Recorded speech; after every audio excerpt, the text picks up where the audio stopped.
talked to a girl. She was great while she lasted, but Was she though? Yeah. What was she? I mean, she had an iconic moment. I will give her that. Oh, man, I'm excited. Welcome, Me too, Austin, dude. my internet friend made reality. Internet friend from afar, California to Canada, right? Yeah, it's interesting. You and I met like a while ago now. What, maybe 6 months ish, something like that? Oh, dude, I think it's been at least a year. You think so? I want to say we got connected when I was on a trip in Seattle. Okay, possibly. And yeah, and then because I remember we've chatted some different times when I was down in LA, and I remember different moments we had like conversations about things and whatnot.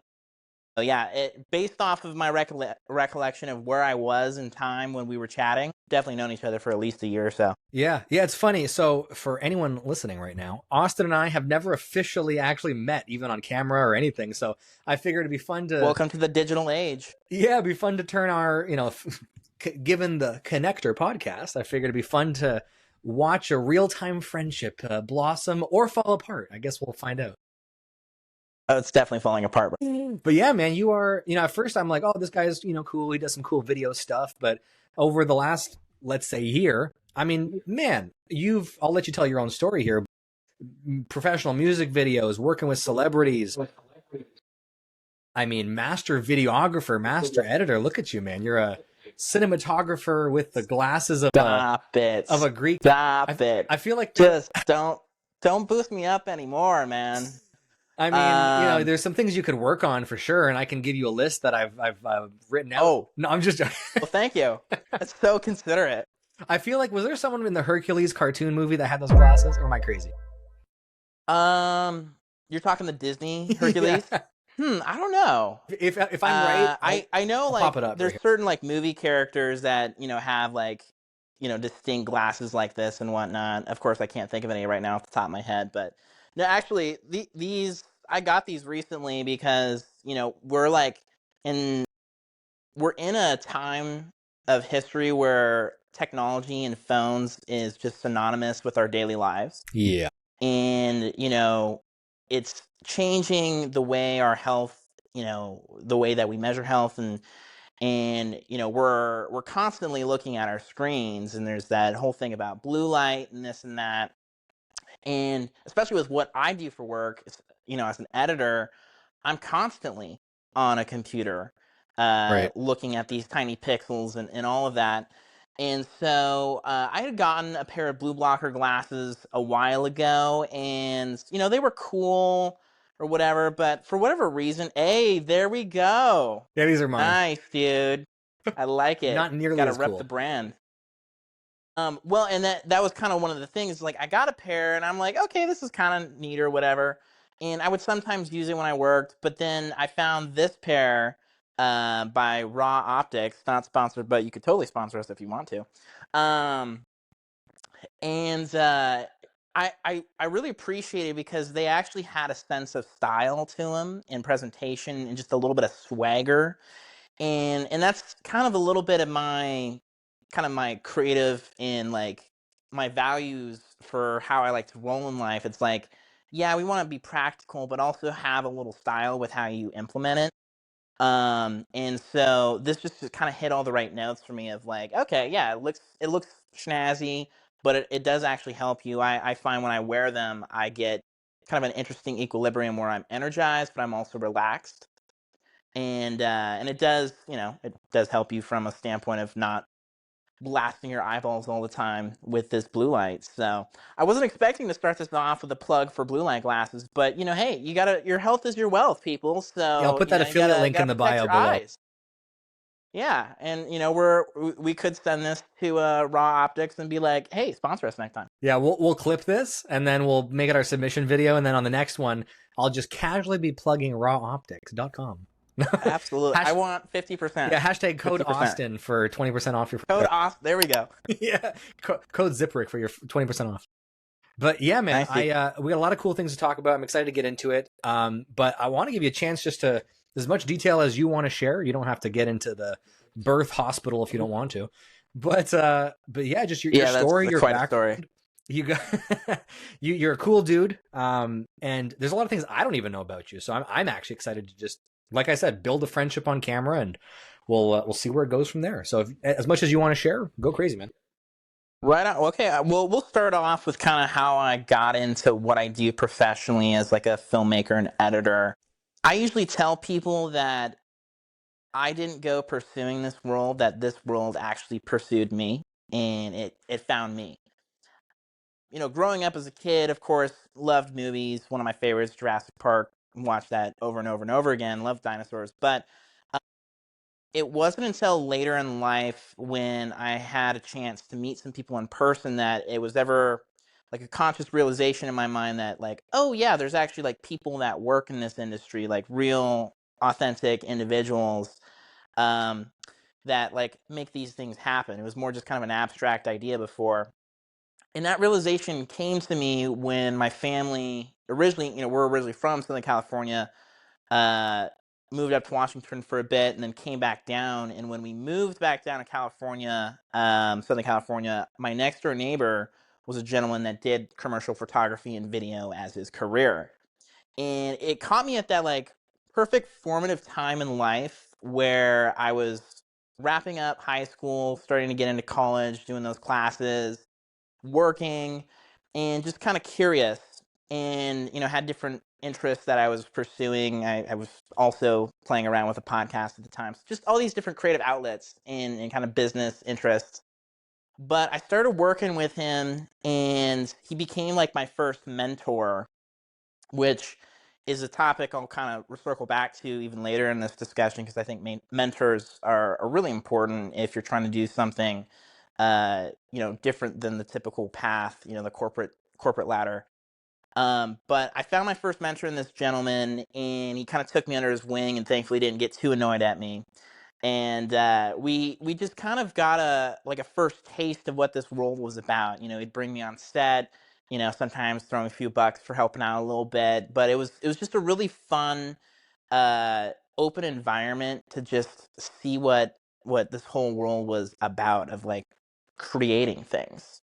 It was more of that commercial application.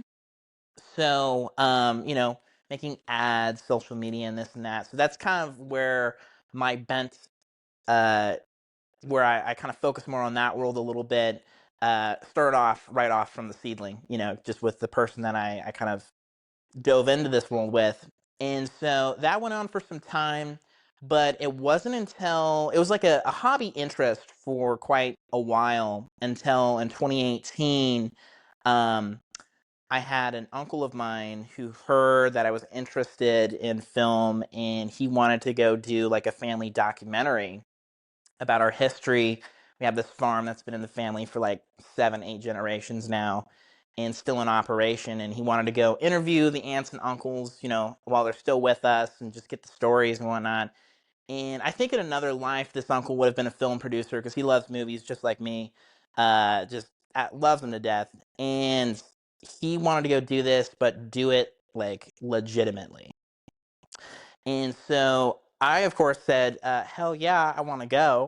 And so we went on this trip, me with a couple other cousins, uncle, and this commercial director that my uncle knew from Seattle, and a couple cinematographers.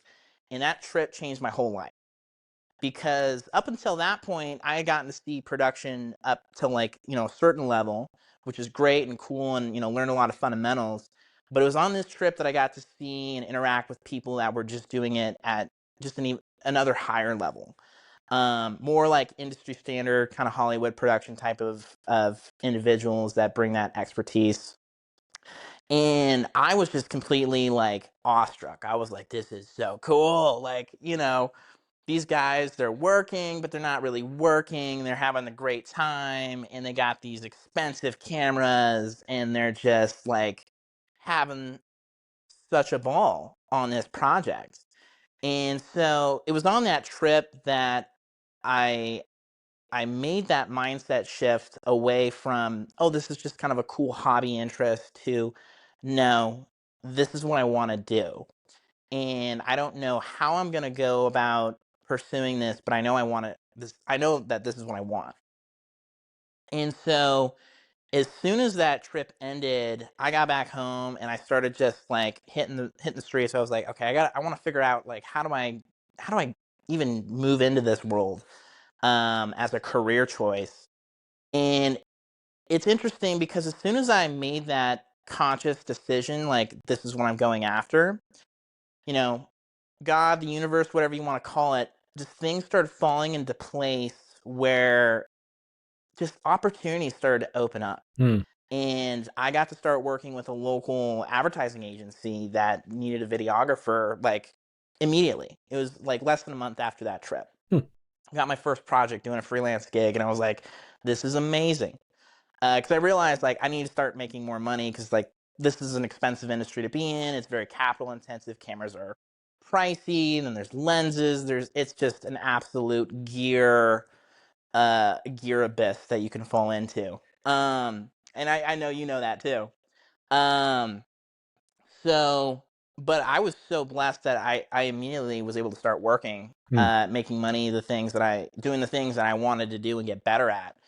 And over time that just continued to pick up momentum, and people that knew me from before heard about what I was doing and like reached out to me like, hey, we need some marketing or this or that. And so it just kind of continued to build over time, and eventually some of those people that I actually met on that trip to Kansas, I got to the place where I had enough experience where I was ready to work with them and help them on their projects and whatnot. And so those relationships that I built eventually came back in play.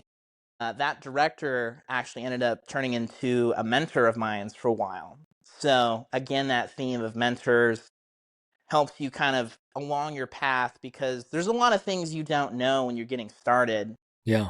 and there's plenty of pitfalls and just things that you need to learn. And so that journey of just kind of discovery continued for quite some time, and those people that I knew would then open up opportunities to work on the kinds of projects that you just can't get those kinds of opportunities just off the street.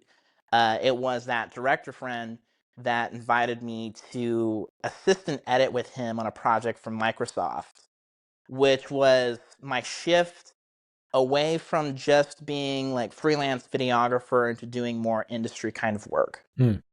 And that project was interesting. Like it was right in the middle of COVID, and I actually got COVID while we were working on it. And so You I need to did some triple crazy mask, things man. where what was that? You got to triple mask it up. I got to triple mask it up and make sure like all of this editing stuff is still happening at the same time. But yeah, in that project, there's a thing where it's like work leads to more work.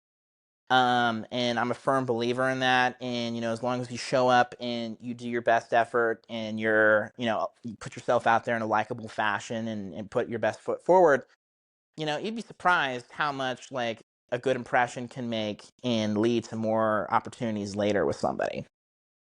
So, those things led to more projects, some stuff with Amazon, and then other, later on, after a while, one of the cinematographers that was on that same project in Kansas approached me to do some more work with him up in Seattle, which is where I started kind of doing more work up there and kind of building my network there, and met people up in that area that would contribute to my career in different ways, and become really good close friends as well. And so this journey just kind of kept going and going, and it wasn't, however, until about a year and a half ago that we made a shift, because there's it's easy to do in this like filmmaking industry to be a generalist and just say like, yeah, I'll do everything and anything, and whatever's out there, like I'll do it. And there's a time and place for that. When you're first getting started, you just need experience, man. You need to go try things, make some mistakes, learn from them, hopefully, and then, build up and upon from there. But at some point, I personally do believe that you need to find your niche and specialize down in some ways, and kind of hone in on what are you actually really good at and what do you like doing. And I had that moment in early 2024 when I was back up in Seattle working with a buddy of mine's in his like real estate, high-end luxury real estate production company. And he's a really close friend of mine, and he wanted to basically like bring me on to help him grow his company more, and uh, do marketing and advertising, social media, and some sales and whatnot. And I went and did that. It's a great experience. I learned a lot, and I found out I do actually have a little knack for sales, even with cold calling. But in that experience, I also kind of figured out that this was not going to be the right fit for me long term, and that I needed to do more creative work because I wasn't doing a lot of editing at that time, and I was like, I just feel like a little hollow, like I'm not doing what I really like to do. And I was also going through some personal stuff at that same time, and so it kind of put me in this moment of like a dark dark night of the soul kind of chapter where it forced me to do some inner reflection and really make some assessment of like, okay, what do I actually want out of life? Like, what does a day in the life of Austin look like? What kind of work do I want to be doing? What kind of clients do I want to work with? Who are the people that I want to spend my time with in my personal life? And it just gave me this pause to go ahead and reflect on all of those aspects. And from a professional standpoint, I finally came to an understanding as I kind of looked back, a year retrospective at, the projects that were really fun to work on, that were good for my pocketbook, and that were good for my portfolio. And I finally realized what I think I always kind of knew subconsciously, but I just didn't have that like awareness moment, that it was editing that I really enjoyed. But that light bulb finally came on for me. I was like, oh, I actually don't want to be this like generalist filmmaker. I really want to be an editor because that's what I love doing. It's part of the creative process that I find the most enjoyment in, you know, taking these parts of a puzzle that we've, created and shot, and bringing them together to give them this life and soul. It's like the sum is more than just the total of the parts. And it's just it's something that I'm so passionate about. But I finally had this moment of clarity of like, oh, okay, I need to be focusing on that. And that was another one of those moments, like that moment when I started this journey, that once I had made that conscious aha, this is what I want to be doing, where things started kind of falling back into place. And it became easy to say yes and no to things, because up until that point it was kind of just an attitude of like say yes to everything. And like I said, it's good to like when you're getting started, yeah, say yes to almost everything. But at some point you do then need to learn where you want to direct your ship, and what course you're going to chart and where your destination is. And so I had finally had that moment for me, and now it was just very clear about what I needed to be working on and what things I need to focus on.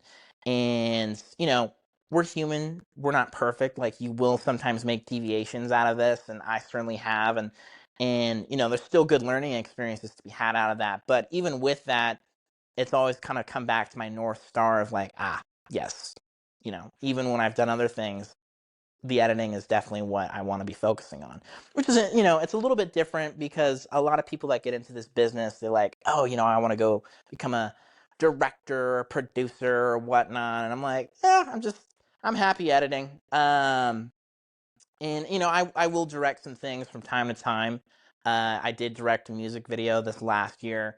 Definitely a deviation outside of my just strictly editing path, but I learned so much in the process of it, and it definitely did grow me as a filmmaker and a storyteller.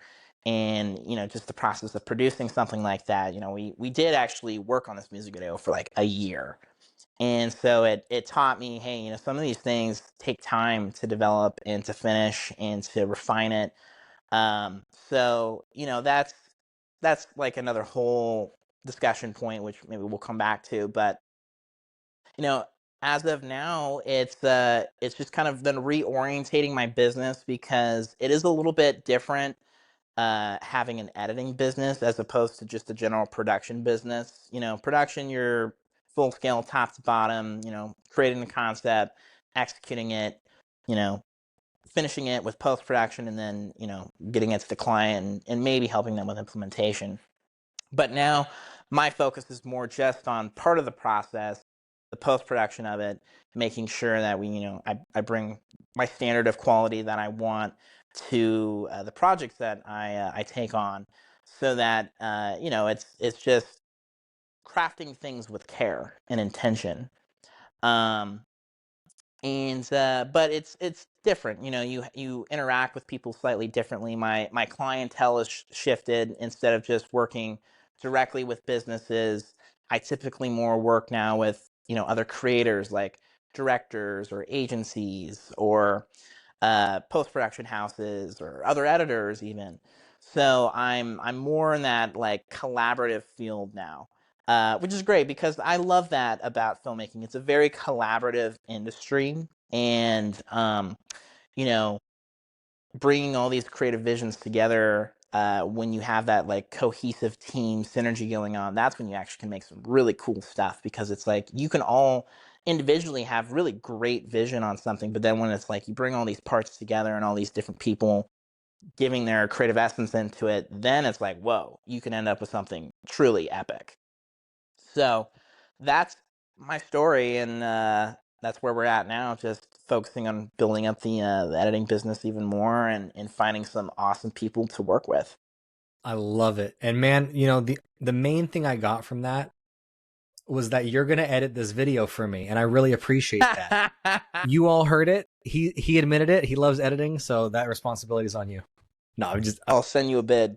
yeah. Also, before we move on, my lips were dry in the previous videos, so not a sponsorship, but I don't like having crusty lips for my podcast. So No, can't have it, bro. I'm right there with you. yeah, Gotta. this podcast is also sponsored by Zyn. No, it's not, but I've had like 6 sales meetings back to back, and I'm Dude, you're crazy. well, You told wow. me had like 5 phone calls today. I was like, this mad lad right now. No, I've been on Zoom. I've been staring at my screen for probably, what time is it? 6 p.m. for me. I've been staring at my screen since noon. Yeah. Which is You're great. crazy, dude. You need one of these, bro. You I need know. one of No, these. you know what the Put bad them thing on. is? The bad thing is I don't want to be on meetings with my glasses. But if I'm doing just busy work and stuff like that, editing and stuff like that, See, you it's put one of these on, and then people will be like, "Oh, wow, he's so cool." hey, send me that link, bro. What's the link? I will Hashtag send you the link. code I will. Austin 20. Yeah, it's Raw Optics / Austin Ziprick. No, I appreciate you sharing, man. For real though, that was it's really cool to learn more about you and that journey, right? Because people will see where you're at now, and I know you enough to know you're nowhere near where you want to be, right? But It's true. for someone that's just hearing what you told them, and for someone that looks at your Instagram or the work you've done, oh man, like, is that attainable? How am I going to get there? Well, it's a process. You don't just get there. You started step by Absolutely. step, connection by connection, right? Knowing the right people, getting in the right rooms. And then what happened when you had opportunity presented? Did you hum and haw? And, I don't know. No, you were like, a door's open? Cool. Right? And Up on it. they say success is when preparedness and opportunity meet, right? So Yes. how many times in your life, actually, I'm curious, was there a time or times where that opportunity did come and you delayed and you missed it, or you just totally didn't walk through that door? Or are you kind of a always walk through the door kind of guy? Oh yeah. Oh yeah. There's definitely been a few of those moments. There's one that immediately came to mind, and I'm not going to go into detail of what it was. But it's with Will But Smith. uh, who knows? Um, but it could have potentially been a career altering opportunity, and there's also some hindsight perspective that I've seen now, that like that person might not have been open to what I was presenting. But like, you never know, the timing, if it was in a different time and place, it might have been a different kind of answer. So yeah, and I'd like to say on that too, that like it's okay. Like there will be missed opportunities in this because it just happens. But as much as you can, yeah, try to be ready and have your ducks in a row and be ready to hop on things. But like don't carry that guilt with you in your life, like, oh For my sure. gosh, I could have done that. But I will caveat that with uh yeah, like don't be afraid to take risks and jump on it because it's like you will regret more the things you didn't do rather than the things you tried to do or that you tried and successfully actually did. Yeah. So it's better to have swung and missed than to have never swung at all. Yeah. Yeah, 100% agree. And you always got to think like when I'm 85 and am I going to look back if I last that long, am I going to look back and Dude, 95 easy. no, we're going to be, have you ever seen the movie Elysium? Yes. So there's this, long story short, there's this like ring in space, and everyone that lives on Earth is poor and sucks, and everyone that lives in Elysium, this ring, is rich and wealthy. And but they have the one thing that always stands out to me is they have this like tub or this device where the one guy got his face blown off from like a grenade launcher. They put him in the tub and it reconstructs his skin and reconstructs the organs and everything. And minus like total fatal brain injury, you can bring back anyone and do anything and, have clear skin. And I think these people were living into their hundreds. Like another show, Altered Carbon. Have you seen that one? Dude, I was literally about to say, like, ask you if you've seen it. I It's one of my love that favorite show. shows of all time. Also, season 2 does not exist, in my opinion. Wait, season 2 is with Anthony Mackie? Yes. Spoiler alert. Not really. But I know what you mean. Season 1 It, is, it, it drops off so hard, but season 1, brilliant TV. yeah.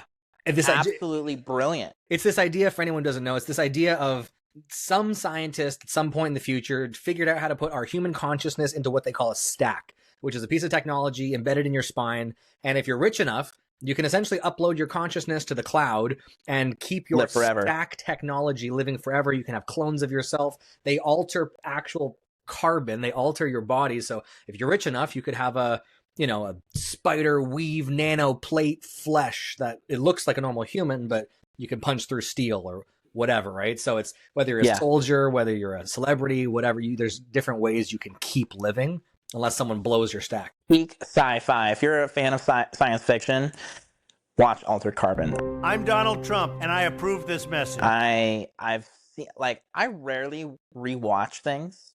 I'm kind of like a watch a movie once and like, oh yeah, it was good, with a few exceptions. But and the same thing for shows too. But I've rewatched that show multiple times, and I love it every time.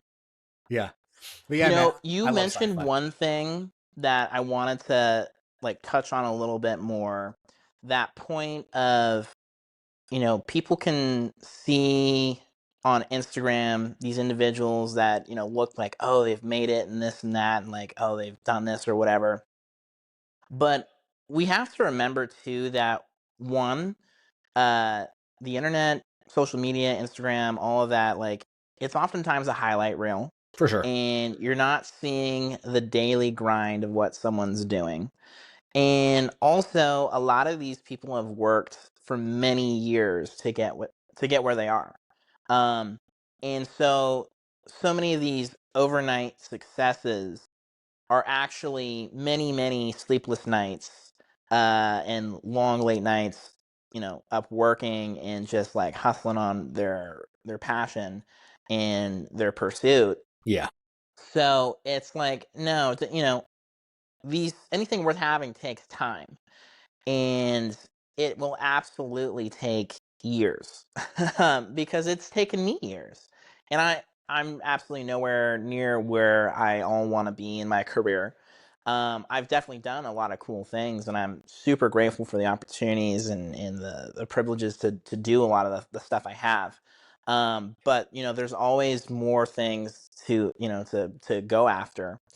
And so, just to kind of capstone this point off, if you're someone who's watching this and you're also, trying to pursue your own path of, something entrepreneurial or creative or whatnot, that, don't be afraid and be patient because, these things do take time. And it's okay if it seems like it's taking slower than what you were hoping. I used to have this opinion that, like, if you're trying to do anything or try something, you need to give it at least a year. I have since then amended that opinion, because I, like, did what I was doing for a year, and I was like, huh, I kind of, like, just barely know what there is to know here. Mm-hmm. And then I've adjusted that to, like, okay, give it 2 years.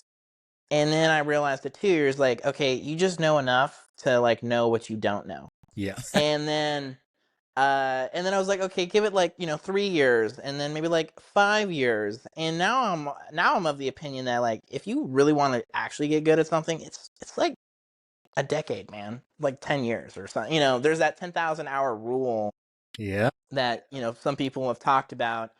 And it's time in the game with whatever game it is you're pursuing. Um, and so just, like, get started now. That's the other thing is, so many people get this analysis paralysis of, like, oh, it's got to be perfect. And hey, I will admit, I definitely can suffer from a little perfectionism sometimes too. And sometimes, it's something I have to remind myself to just jump in and start doing things. But if you're young and you're, like, curious and wanting to, see if you can, do your own path that's different from everyone else, do something unconventional, don't wait. Just start now. Especially if you're in your teens. That's amazing if you get things going at that early age, because then you got your whole 20s to be working on things. I honestly kind of got started late in the game with what I do. It's 2019. I was, like, in my early 20s. I just turned 28 like a month ago. And so still young, but I can't see the numbers. How old are you, Josh? Don't worry about it. Don't worry. Okay. No, I'm kidding. I turned 30. He's 24. Yeah. I'm 24 with gray in my beard. It's a choice. It just adds accents. Yeah, distinguished. You look good though. You look good. Thanks. Yeah, yeah, go ahead. But yeah, that's what I have to say. It's just like, time of the game. Start that clock now. As soon as you can. Yeah, I saw a clip earlier today from it was a Doctor Who episode. I've never seen the show, but it was it was a clip of them taking Van Gogh, like the painter Vincent Van Gogh, into the future. Because I didn't know this. Apparently, he was never recognized in his lifetime, right? So they took him into 2010, a museum in Paris, and he was in tears watching people just admire his work and speak his praises. So going on that point cool. that you were making, like, I struggle sometimes thinking, does everybody have this deep dream? I think yes. I think most just ignore it, and they ignore the signs, and eventually they suppress it enough that it just disappears. However, for those that really, once you find that calling, if you want to call it that, I guess calling is probably the best word, like, do it even if you're not recognized. It might take, forget 10 years, 50 years, 100 years. You might not be recognized till after your lifetime. Right. So yeah, but with that Van Gogh example, I think it takes a long time for some people. For me too, I would say my dream, I probably didn't start to develop until I was 25. So wow.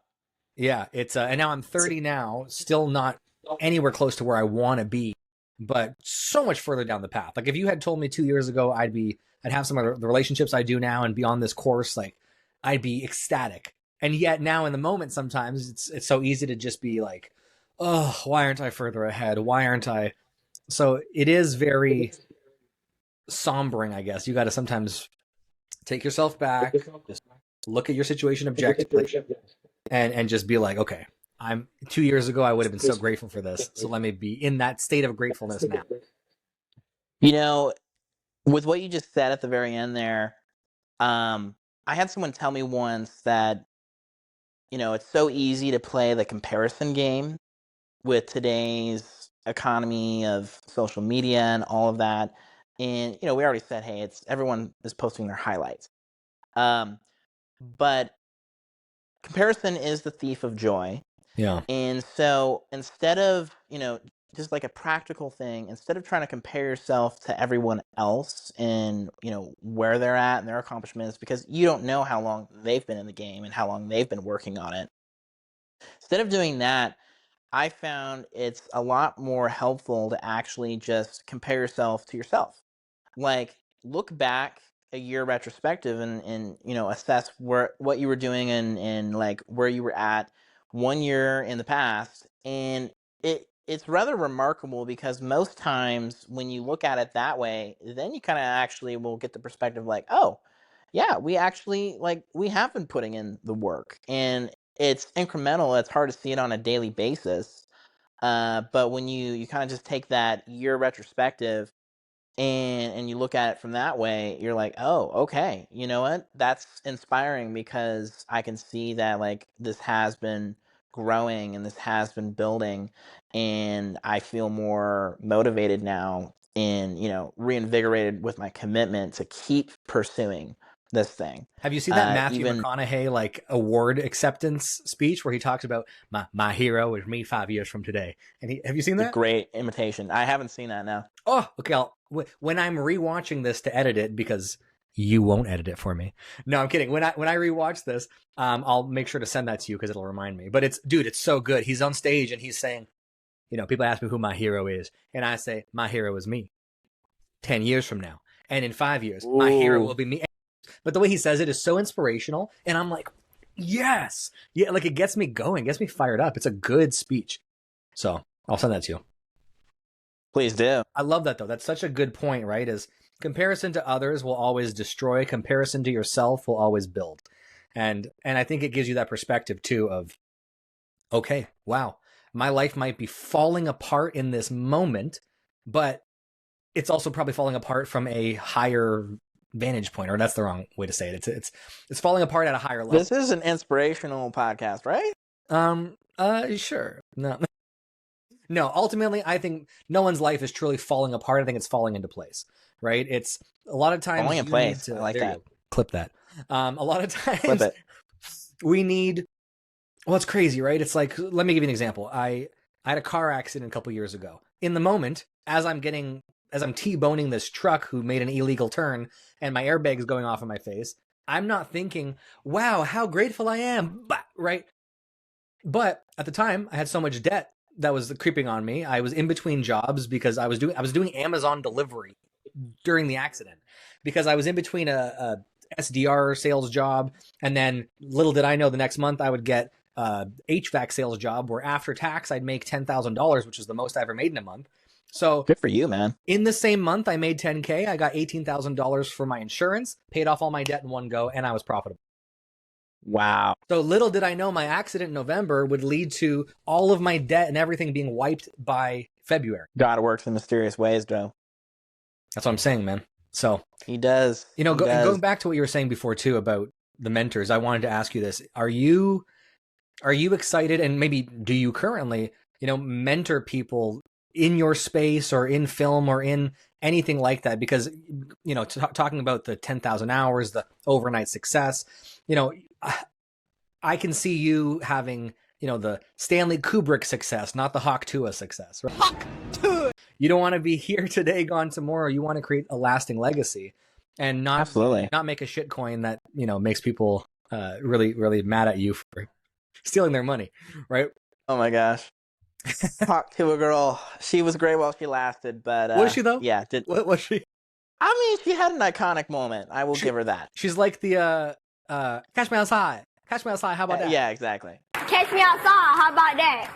I think your point of you want to build something that has lasting value is that's a very valid point to make. Because it is so easy these days to be a flash in the pan, have your viral 10 minutes and then that's it. But to actually then to do something different, put in the hard work to build something slowly over time through a process of trial and error, and build something of substance that actually provides value to other people and helps other people build up their lives. I think that, to me, I think that's the path that I want to take, and I think it's a better path to take.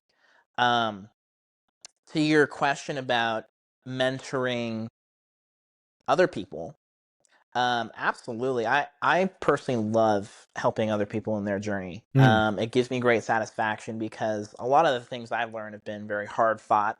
lessons, and had to go through some trials to learn them. And so or just a long time of just work to figure out my tips and tricks. So there's definitely, I can think of a few people right now off the top of my head that I've been a little bit of that pseudo mentor figure for them. And I've already seen them grow and progress, and I've been able to, hey, open up some doors and opportunities for them, in turn, like how some of my mentors open up doors and opportunities for me.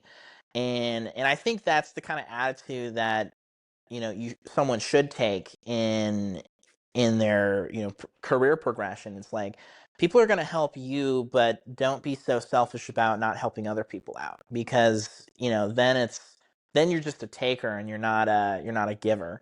It's important to be able to, hey, accept help when people offer it, but then take that same attitude and just send it right on down the line, and share that same help to other people that are where you were maybe a couple years ago.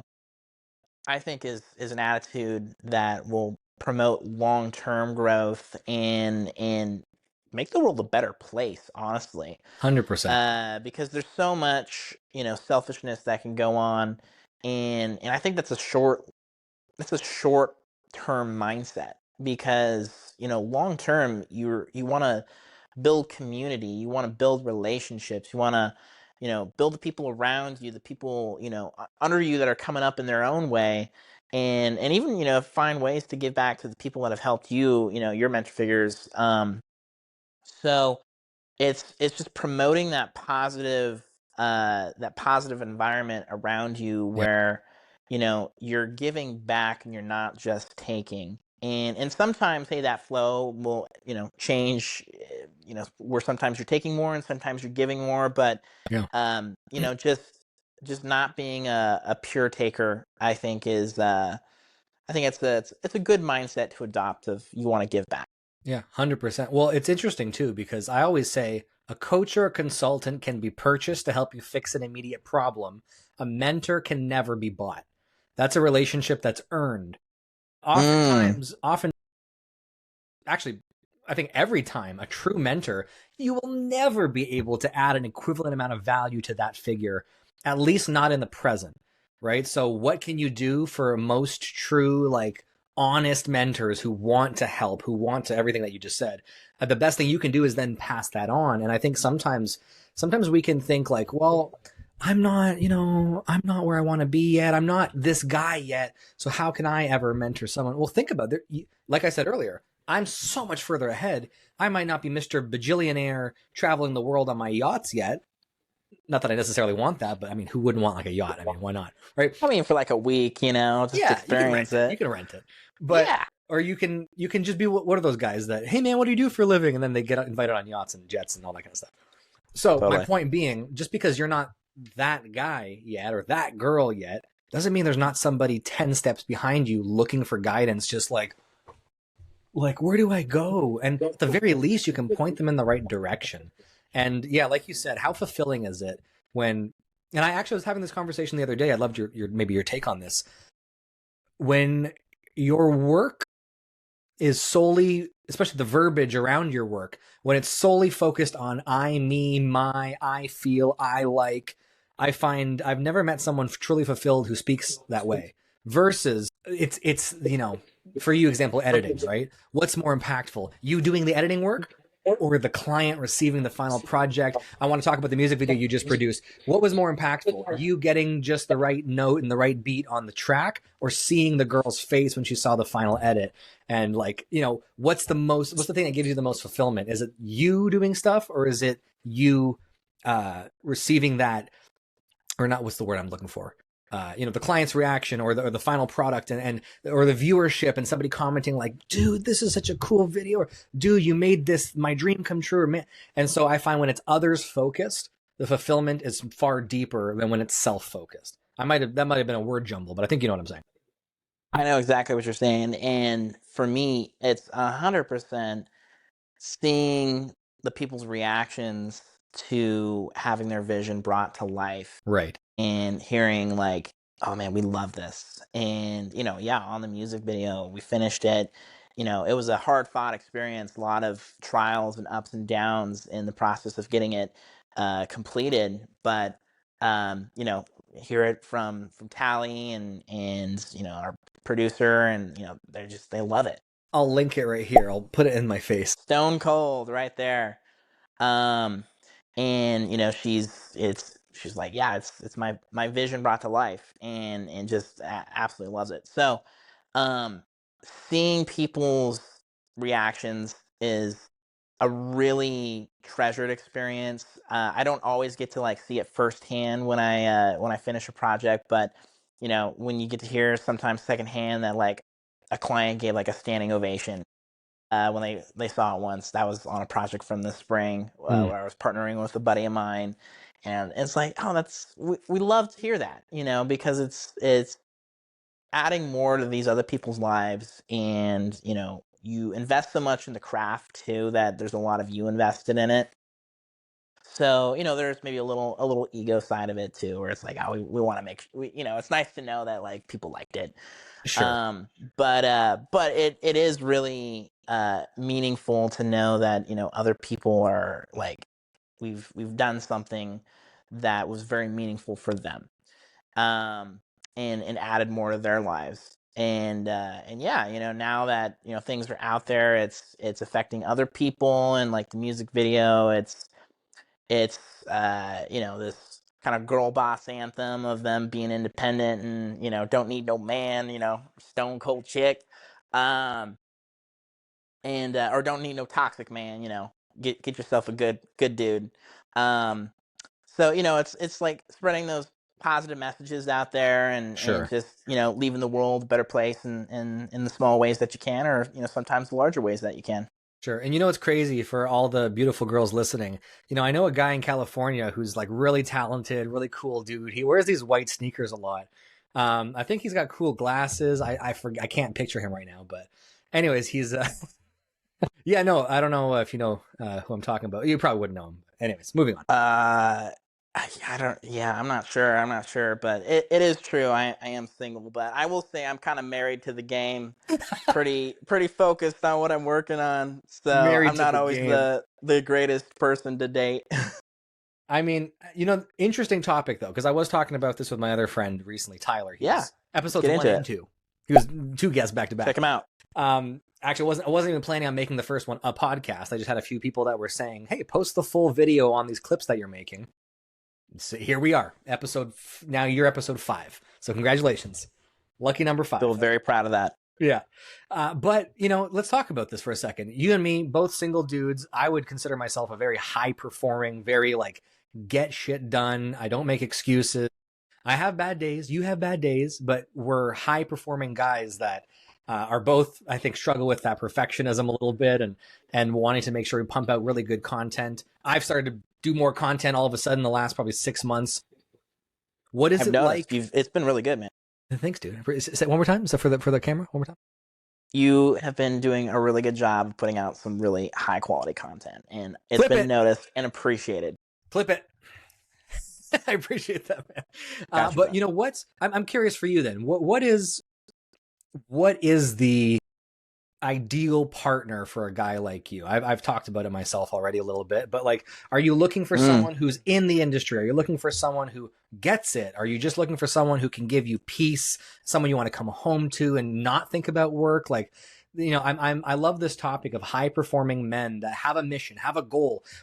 I want to mentor men. You want to mentor people. Like, what does it look like then for us to have a partner on that journey? Because I always talk about, and I'll leave you with this to kind of plant the thought with you. I always say I want a co-pilot, not an anchor. And the way I define that is when I was in the military and my life was going to be military life, hard, intense, boom, boom, boom, get yelled at, yell at other people, shoot things. I want to come home to an anchor. I want to come home to a peaceful, homemaking, loving wife that can take care of the kids when I'm overseas, and the typical military experience. As I transitioned into an entrepreneur and everything changed, and I can have a business, and my goals, my dreams, my values changed. So now I realize, well, that same type of anchor of a wife, I don't think I want that. I want someone who's still gives me peace, still is not like competing with my energy all the time, but someone who's also capable and can grow with me and is interested in what I do and wants to travel with me. So I want a co-pilot, not an anchor. Nothing wrong with the anchor. I'm just in a different realm, I guess. Are we on the same page, or do you have a different thought on this? Put it right here, Josh. In 2025, he's comparing women to an anchor, a ball and chain. That's that misogynist right there. I love you, bro. Don't leave. I'm just gonna, you know what I'm gonna do? I'm gonna cut that whole thing and just put Andrew Tate over your face. Hey, there we go. Oh, gee. What color is your Bugatti? Coming to you live from Romania. That's not a good Andrew Tate accent Yours at is better all. than mine. Yeah, no, I mean that's a good question, and I mean, to be honest, with where I'm at in life, my focus is really still very, very dialed in towards career pursuits, and there's a part of me that I think is open to potentially living that cool uncle life, and I think you know what I'm talking about. And really just like getting after it and doing that. And some people might say that's like a lonely life. I don't know. I'm an introvert. I enjoy my alone time and working towards the things that are meaningful to me. Hmm. But there's also another part of me that could see an alternate reality, Austin, that finds that I like that term that you use, the co-pilot. But it would have to be a very unique person that understands this world that I work in and that kind of appreciates it's different. It's not a 9 to 5 existence. And there's just a certain cadence to this kind of lifestyle that comes with doing something different than the typical norm. And as someone that also really enjoys travel, so I would look for someone that uh you know has a lifestyle that can work with that, and or has a career that can dovetail in with it, because that is one of the things that I love about editing, is it is a largely remote position. A lot of my jobs are remote. I mean, I live part-time in Texas, part-time here in California, and sometimes up in Seattle, and so I kind of rotate between my hubs. This is more of my nomadic young person lifestyle right now, and that could change. On the deeper note of like the attributes of the person that you want to spend your life with, I agree with your sentiments that it needs to be someone that brings peace to your life, that has those alignment on those core values, has the same worldview and outlook as you. And I know, like, hey, love can, they say love can conquer all, but like, let's be practical right now. Like, you want to have somebody that is gonna share those same core beliefs as you. Otherwise, I just think it's just gonna be like um constant tension, For sure. and I don't feel like that's a great environment to raise a family in. um so Yeah. we could go deeper into this, but I think I would probably get in a little bit of trouble if I said any more. So That's the next episode. That's next time. next episode. Yeah. A few moments later. So and going back to what you were saying about the values thing, I 100% agree. And I think, whether or not you have a faith, I do. And so for me, that plays into my values. But I think you need to come up with a non-negotiable list. And then the other things can be those negotiated things. 2 kids or 4 kids or whatever. For me, it's faith, legacy / mission, and fitness. Those are my non-negotiables. If someone doesn't share the same faith as me, it's not because I'm so exclusionist or whatever. It's how are we going to raise kids when we believe in wildly different worldviews that literally inform every single other thing you do? My religion, my Christianity informs my politics. It informs the way I want to raise my kids. It informs so much about my life. So if somebody doesn't share that basic foundation, I mean, it's going to be chaos. And then the next layer is that mission, that legacy, everything we were just talking about, right? I need someone that gets me, can be my co-pilot, all that kind of stuff. And then the fitness, I mean, I want to be around for my kids and my grandchildren. I want to be fit. I don't want to, I don't want to look all sexy and whatever for my girlfriend, and then I become a fat schlub for my wife. You know what I'm saying? Like, I actually believe in constantly growing together in perpetuity, right? Until, God forbid, a health challenge or death takes me. Like, I want to be healthy, sexy, fit. You know, I want my wife to be more attracted to me and me be more attracted to her at 55 than we are at 30. Right. And that's not necessarily, okay, will she be objectively more attractive at 30? Maybe, maybe not. But it's not even about that. It's I'm attracted to this growth mindset, to a woman who is always wanting to be better and again, grow with me is kind of the whole idea there, right? And that's also how I approach friendships, man. Like, I wouldn't be your friend or even ask you to do this if I didn't see you growing and striving and like always got new projects. And like, I respect that. I love that. That's why I wanted to talk to you, because if I thought you were a schlub, then I'd say, hey man, I'll like your stuff on Instagram, but like, you're not going to be a podcast guest. You're not going to be a long-term friend that when I come visit California, I'll go out of my way to see you. But I won't if you're an energy drainer, not an energy charger. You know what I mean? 100% agree with you on that. I mean, the fact of the matter is, there is a mindset. You know, there's different mindsets that people can adopt in life, where some people are content just to kind of like, you know, coast and live their comfortable life, and hey, that's fine. You know, for some people, like that's great. If they're happy with that and they're chill with it, then, you know, good for you. But you know, some people want to have, you know, they want a little more, and they want to, you know, take that growth approach and like put in the work and you know, reach a little higher and push a little further. And so, you know, finding a partner that also has that same attitude, I think is important, because it's you know, indicative of the kind of person that they are on the inside. And that has its like daily expressions in, you know, habits and activities like fitness, you know, like, you know, pursuing, you know, a regular, you know, faith practice, and you know, being responsible with, you know, finances, and just, you know, there's all these, like, I guess you could say, earmarks that are like tells of those inner values. So yeah, 100%.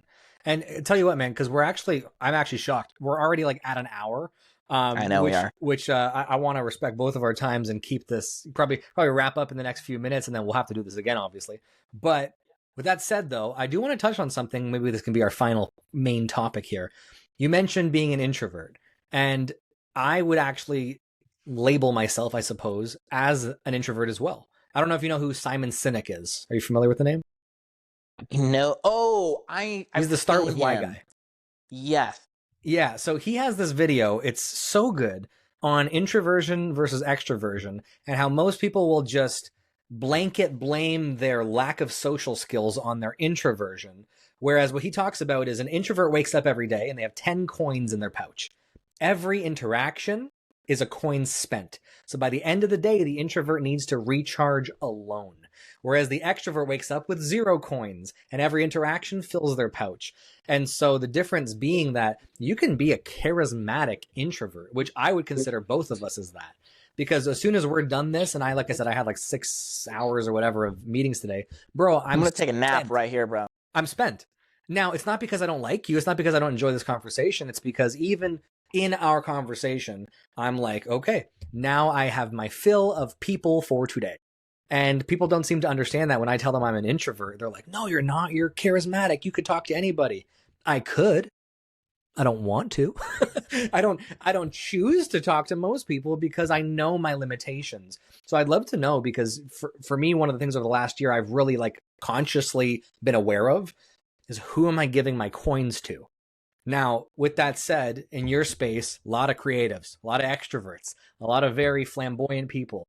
How have you managed to like manage your energy essentially and still be that introvert while also being this charismatic, funny, like witty guy?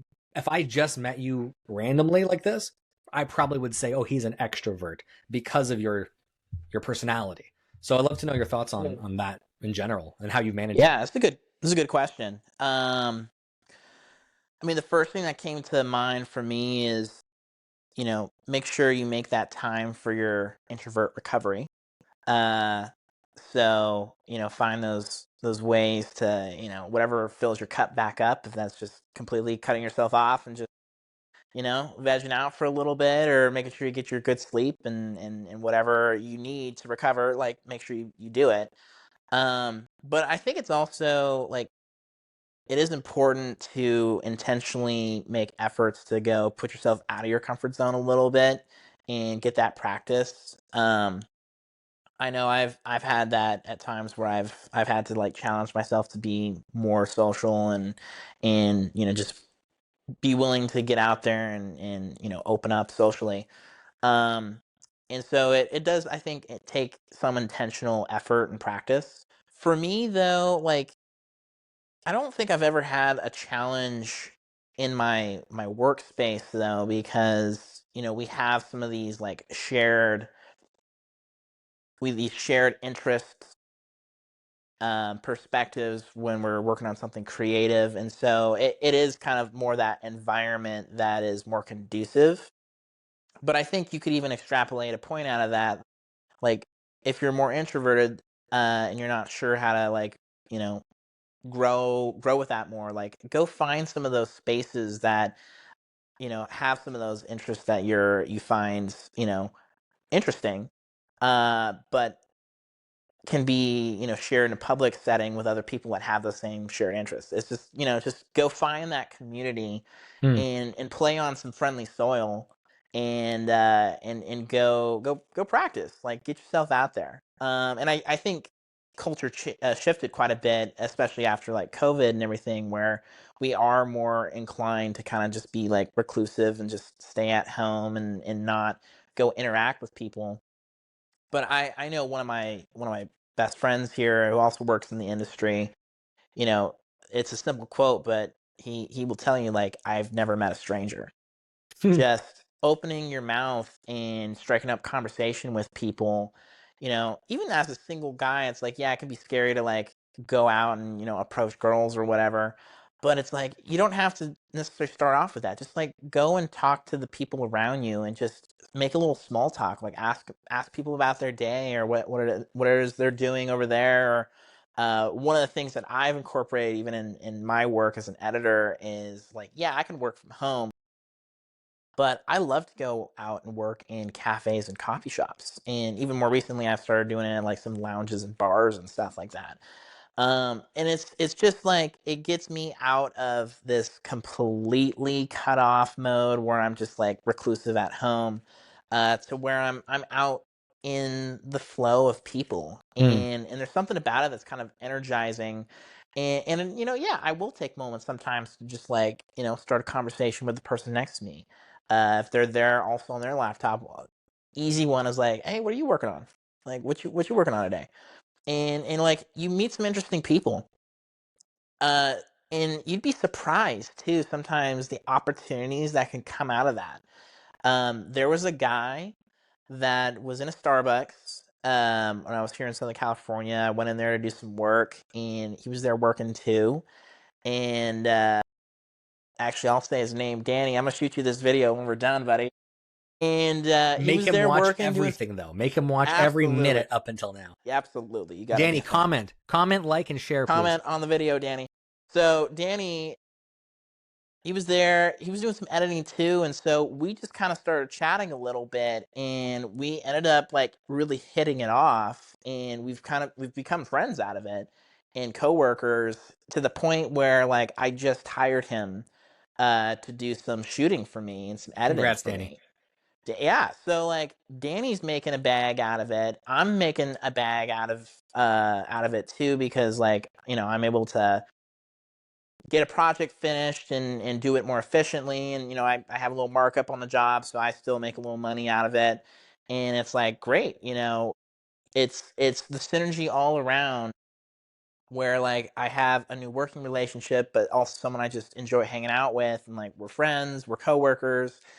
And that all happened just because I decided to go to a Starbucks one day and just happened to sit next to a guy that was also there working.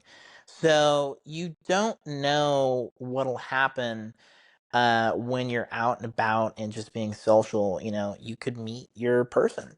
You could meet your next best friend. You could meet your next business partner. Just go out and open your mouth and say hi. Yeah. There's going to be someone that listens to this and they're going to say, okay.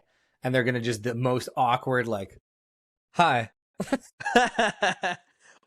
Well, hey, it takes a little practice maybe. Yeah, it's practice. It's practice. No, I agree with everything you just said. And the practice part is so huge, right? Like if you're not, don't ever use your introversion or extroversion or anything as your excuse.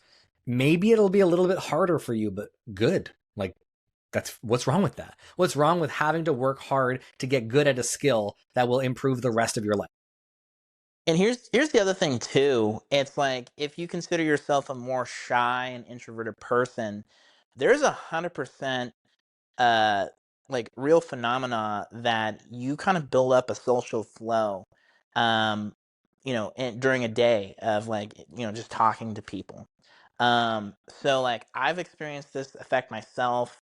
I know there's like old pickup people from like real social dynamics that would talk about this a lot, where it's like, oh, if you're wanting to go talk to girls and you're kind of shy about it, well, like you start off just talking to the person that like is your Uber driver or whatever, and you get like in that conversational modality, and you just kind of build it up throughout the day, and by the time you're ready to go do a meeting or maybe like an interview, or like you want to go talk to that girl you got a crush on or whatever, or you're going out, like you're already so warmed up that it's just like effortless, because it's like, oh yeah, you're just in that mode.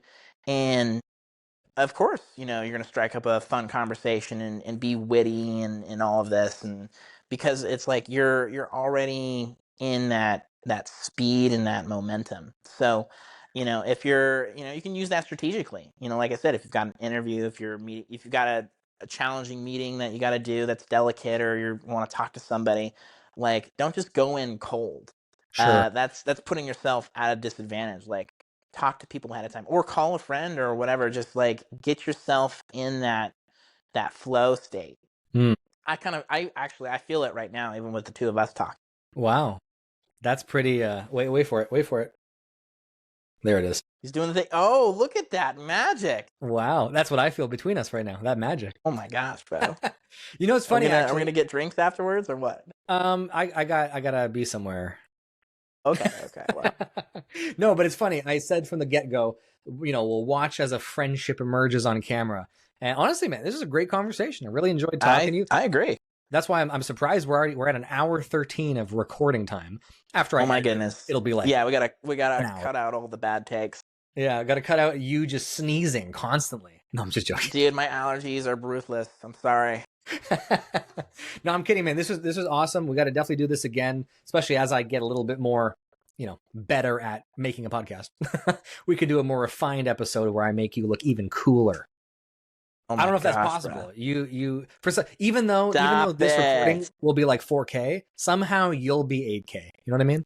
I'll be 8. Okay, maybe I'll have like pink sunglasses at that point. Just maybe even more bold or something. Wow, that's great. Diamond studded. Wow. Ooh. With red, you can have some red bottom sneakers, some Louboutin. Nice. Yeah. Wow. Match the glasses. Upgrade the white sneaks. Something fancy. Awesome, man. Well, hey, listen, tell everyone where's the best place they can find you. I'll link it in the description and all that kind of stuff. But websites, socials, what's the best? Yeah, absolutely. And thanks again for having me on here, Josh. You can find me online. I am on social media. Primarily Instagram is what I post to most often. It's just my first and last name, Austin Ziprick, AustinZiprick. My website, ziprick.com. That is where I kind of have more of my work portfolio of different, certain kinds of projects that I've done. And, if you're looking to work with a world-class editor who really cares about the kind of work I do, and you got some things that you want to make, then hit me up. I'm your guy. I love it. World class. Very good. I love that. Well, we're maybe like growing into it, but we will be. No. Accept it. You have to state it and then you become it, right? You know what? Fair enough. Cut that out. World class.